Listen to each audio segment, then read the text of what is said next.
Right, 15 minutes, not much time. Brilliant time to do it, though. Those two presentations that we've just gone through, I think, give you a really good snapshot of the sort of difficulties and the sort of challenges that anybody manufacturing and anybody buying in this space faces. So let me take you through a little bit about what we're doing as an industry and as a part of the UK smart environment to make those processes easier, to make some of those challenges easier to manage. To give you a bit of a snapshot, though, because the UK very frequently gets criticised for being behind the curve in terms of where it is with smart. I spend a lot of time talking to my team back in Switzerland about the fact that the UK appears to be well behind, and yet they're making lots of investments in the UK, so why is that? And it's one thing that if you're operating in the UK market, you spend ages doing, and that is you have to tell everybody else that doesn't live here how different the UK market is. And they kind of assume that you're giving them a story that is just sales story, it's operating story. It's not. It's true. The UK market is really, really different. And it requires a lot of experience to operate in that market and deliver solutions for it that make sense to the players, given how destructured and deregulated it is. So, in the scale of that difference, what's happening in the market? Where are we today? Well, if you'd have looked at the UK market at the end of 2010, then largely we're in a fortunate position. We have most of the UK smart meters at the moment. So if you look at this as a snapshot of the UK, we had about 300,000 smart meters deployed in the UK. That's gas and electricity smart meters doing a real, near comparable to the DEC requirement smart metering job. About 300,000. By that time, we'd accumulated about 1 billion operating hours for smart meters in the UK. So that's a lot of experience in a market that is so strategically different to the other markets around Europe and around the world. We had, as this, a funny little acronym there, SSWG. This is a group that Landis+Gyr kicked off. We were joined by Elster and Secure, used to be PRI, but Secure Meters, middle of last year. And we set out to try and figure out how we made UK smart systems interoperable. So by the end of last year, we'd cracked the first piece. We'd figured out how you made the home area network, how you glued meters and in-home displays together in the home and made them interoperable. At a very basic level. It was just credit operation, but it was a first step. It was more than anybody else had done. So we had that. We had the home area network defined, and we could plug things in and out, and we could interoperate them. So that was a first step for us. We had the first prototypes, for us, the first prototypes of our next-gen meters. So these are the ones that we expect to be fully compliant with government's requirement for smart meters. They were prototypes, but it showed us what we needed to do. There was no interoperability, though, at that point. You could not take a meter from Landis+Gyr, a meter from Elster, an in-home display from Itron, and put them in a home and achieve more than 3 boxes sitting in a home not knowing what to do. So there was no meter interoperability. We're 1 million miles away from having a competitive market there. And we just had 3 people in this smart specification working group. So there were just 3 meter manufacturers. It had a limited scope. We had some relevance because we had our contract with British Gas, but there wasn't a lot of proof point there to say we could make this thing work. By the end of this year, that situation will look quite different. We'll have deployed about 800,000 smart meters in the UK, so we'll have more than doubled the amount of meters that we have deployed, and that's more than doubling the amount of meters total, smart meters total, that are deployed in the UK. We'll have more than doubled our operating hour experience as well. And again, that's really key to understanding where this goes, where interoperability goes, where smart goes, where the requirements of smart systems go, and what you can do with those smart meters, what consumers do with them, what suppliers do with them, the whole smart gamut, if you like. By the end of this year, we'll have defined the HAN, so the home area environment, the sort of utility wireless LAN, if you like. We'll define that not just for credit, but for prepayment, which is a pretty complex environment to define. We'll define the standards for passing vend code. So this is when a consumer buys some energy, how do you get it into the meters in the home? We'll have defined that.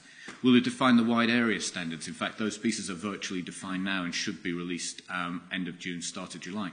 So this is how do you glue any smart home that might have any mixture of meters in it to a network and make that network not need to run through loads of layers of translation to be able to talk to those meters. So now you can have a universal head end. All head ends can communicate to all meters without having lots of translation and lots of lowest common denominator functions. So very, very key piece. We'll have, for us, our third generation meters, so the ones that are DEC compliant. We'll have pretty wide deployments of those, hundreds of thousands of those meters out in the market. And we'll be able to demonstrate interoperability. So by the back end of this year, we and Elster and Secura and a number of other people, and I'll explain what this funny thing down at the bottom means in a minute, we will be demonstrating how our meters and our systems can interoperate without the need for lots of integration, without the need for lots of overlay translation layers. And finally, the bit at the bottom, we ran out of initials to use, which is why we stuck with the SSWG name. But we've just announced today, or yesterday it came out, so in addition to Elster and Secure and Landis & Gyr, we have GE, Itron, Logica, Census, so the people in the BT Smart Reach program providing the wide area comms there, Census, Secure, SAP from a CRM system perspective, and Trillium from both a communication system and a head-end perspective. So we've got 9 members now that represent most of what is happening in terms of residential smart metering today in the UK market. And that's a pretty powerful group of 9 to then take that standardization, that specification forming forward, and bring that to the UK market. To exactly as was mentioned in the last presentation, how do you get solidification? How do you get substantiatable frameworks for saying an investment I make here or I make there or I make there is actually going to live through? Well, you do that by solidifying the interfaces, the way that things communicate in that network. And if we can drive this base layer foundation for smart metering and we get DEC's view of where the technical specifications go, then actually you can start to realistically invest in things that will connect to that system. You can start to invest in adding value to that system. And it makes sense to do it because you know that the things that you're investing in will work with the smart metering devices and systems being deployed. So it creates a very, very solid basis. And it leads to forming this. And for me, I hate the term smart grid because it just suggests bits of wire. And actually, this isn't about bits of wire, and it's not about meters. It's about cultural change. It's about all of the pieces fitting together. It's about the system working. So the smart home, the smart community, microgrids. We will not manage the UK's power requirements or any of Europe's power requirements if we think about these things as isolated lumps. This is an end-to-end system that involves consumers at one end, generation right at the other end, of financing for that generation even further out than that. And those things all have to live together if we're going to make the system work. So for me, it's about fitting smart meter as a datum point into that overall picture, making it something that the whole system can rely on to be able to extract information from and then operate on that information. And that's why standardizing is so critical to optimizing the whole rollout. And at a home level, this is sort of what it looks like. Anybody that's seen me or Richard Sinclair from Elster or Korshak from PRI present on the SSWG will have seen the little box in the bottom, which is how the architecture, the logical architecture for UK Smart works and how the different pieces that we're doing within the group will standardize that. But critically, you've got these 2 sides to the diagram. So on the left-hand side, this is the blue bit. This is the bit that government's doing. This is the regulated communications path that provides point of reference for billing, for time of use tariffing and the rest. This is the bit that glues the industry together. But on the right-hand side, you've got the consumer's home. You've got all of the bits that they're going to buy that you can't regulate. You can't force them to buy a particular type of washing machine or tumble dryer or fridge, whatever else. And somehow those bits of the network, those bits of the system, need to be able to talk in near real time to the generation and transmission parts of the network if we're to do what Alan was talking about earlier, which is manage our very broadly distributed peaks in the UK supply environment. And you need to do that by knowing how much load you can aggregate at any point and how much you can either switch on or switch off. It has to be a real-time exercise. And so one of the things that we're doing as part of this SSWG team is creating an export function that says, okay, we accept all of these pieces of information are in the not real-time regulated side of the business, but the consumer needs access to all of these other pieces of information so that they can subscribe to services that allow that information to do something for them in the network. And that's the red line there, which is a one-way export of information into the consumer's wireless LAN or other home environment so that they can do something with all of the clever new applications and services that are being built, that are queuing up for investment in the marketplace. They can get a standardized set of really rich information to do something with there and to interact with a broadband route back through the network that can give that sort of near real-time ability for the generation and transmission systems to act on that information. So this is where we see the future going, and it's not that far away. Actually, it's pretty close in terms of being able to do some of those things. Yes, having it operate in a really cohesive sensor network sort of fashion where the whole thing's completely automatic, that's a few years out. I'm not saying that that's in the next couple of years, but you ought to be able to do some of this pretty soon. So where do we fit in the whole government program? Well, we try to look at it from the perspective that government is defining the high-level objectives of smart. They're defining the technical things that smart ought to be able to do. And what we're trying to do with the SSWG is, beneath that, give a platform for allowing innovation, but ensuring that all of those pieces glue together, ensuring that they glue together in a way that you don't lose pieces of functionality by having a mixed operating environment.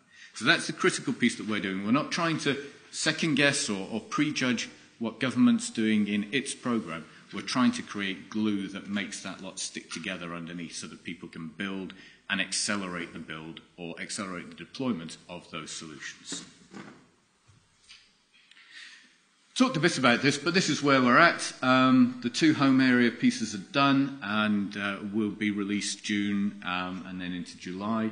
The wide area pieces are due to be released as well in June and July. So that'll give anybody wanting to build a device, a smart meter, an in-home display, a communications device, a head end, anybody wanting to build one of those devices for the UK market, and in fact moving out into Europe, because these things will work for Europe as well, will give them a basis to say, okay, if I build it to that sort of interface spec, it will work in the UK.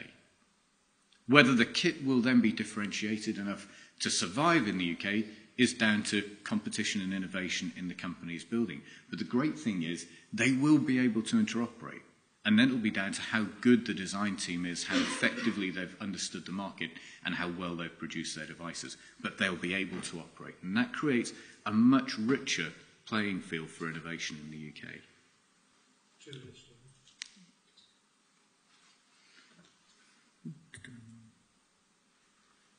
So all of that is good, but the next big challenge we have is this commercial interoperability piece. It's a long-term play, but it's something that I think is important to look at here, and it goes to exactly the point that was covered in the last presentation, which is if everything else interoperates and fits the bill and does all of the technical things it has to do, how do you create a platform that makes them investable? How do you create a platform that says, when I change supplier from British Gas here to E.ON there to EDF the next day, how can those rental streams, the cost of providing those solutions in the consumer's home, move from one to the next to the next? If I've got a Green Deal financing program set on them, how do they move as well? And that's down to the quality of the revenue stream. You have to know that the things that you've put in place won't be taken off the wall by the next energy supplier coming along to supply the customer. If you can do that, you create a quality revenue stream that you can finance. But to be able to do that, you have to have commercial interoperability. And that's a detailed and difficult thing to do. It's beyond the scope of what I do today, but just bear it in mind as something that we will all have to live up to. I've got 54 seconds left. So, there are lots of positives to focus on. There's some real progress being made in the market. The UK, actually, for where it is, for the complexity of the market, I think it is actually pretty far ahead of any other market in the world. And we see, from Landis and you, we see a lot of markets. And the degree of complexity we have here is huge, so I think we're a long way ahead in terms of doing that. I think we've got a lot of the fundamentals in place, and as long as we can deliver on the technical specification coming out of government towards the back end of the summer this year, I think we'll be in a good shape to move forward. But we have some real challenges in terms of that commercial interoperability. That's the next wave of challenge for people providing into this space to look at. And that, with 3 seconds left to go, is me. Thank you.